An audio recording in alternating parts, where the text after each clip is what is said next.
ಅಂಕೋಲಾ ತಾಲೂಕಿನ ಮಂಜಗುಣಿಯ ಮೀನುಗಾರಿಕೆ ಧಕ್ಕೆಯಲ್ಲಿ ಲಂಗರು ಹಾಕಿದ್ದ ಬೋಟ್ನಿಂದ ಆಕಸ್ಮಿಕವಾಗಿ ಸಮುದ್ರಕ್ಕೆ ಬಿದ್ದ ಕಾರ್ಮಿಕನೋರ್ವ ಮೃತಪಟ್ಟಿದ್ದಾನೆ.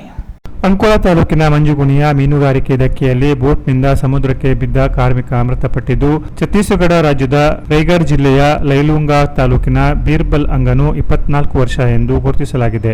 ಈತನು ಮೀನುಗಾರಿಕೆ ಬೋಟ್ನಲ್ಲಿ ಕೆಲಸ ಮಾಡುತ್ತಿದ್ದು, ಏಪ್ರಿಲ್ 12ರಂದು ರಾತ್ರಿ 10:30 ರಿಂದ 11 ಗಂಟೆ ನಡುವಿನ ಅವಧಿಯಲ್ಲಿ ಮಂಜುಗುಣಿ ಧಕ್ಕೆಯಲ್ಲಿ ನಿಲ್ಲಿಸಿದ INDK M6 MM2713 ನೋಂದಣಿ ಸಂಖ್ಯೆಯ ಸಿಗಂದೂರು ಚೌಡೇಶ್ವರಿ ಎಂಬ ಹೆಸರಿನ ಬೋಟಿನಿಂದ ಆಯತಪ್ಪಿ ನೀರಿಗೆ ಬಿದ್ದಿದ್ದು, ಈತನ ಮೃತದೇಹ ಏಪ್ರಿಲ್ 14ರಂದು ಮಂಜುಗುಣಿ ಕಡಲ ತೀರದಲ್ಲಿ ಪತ್ತೆಯಾಗಿದೆ. PSI ಉದ್ದಪ್ಪ ದೊರೆಪ್ಪನವರ್ ಮತ್ತು ಸಿಬ್ಬಂದಿಗಳು ಸ್ಥಳ ಪರಿಶೀಲಿಸಿದರು.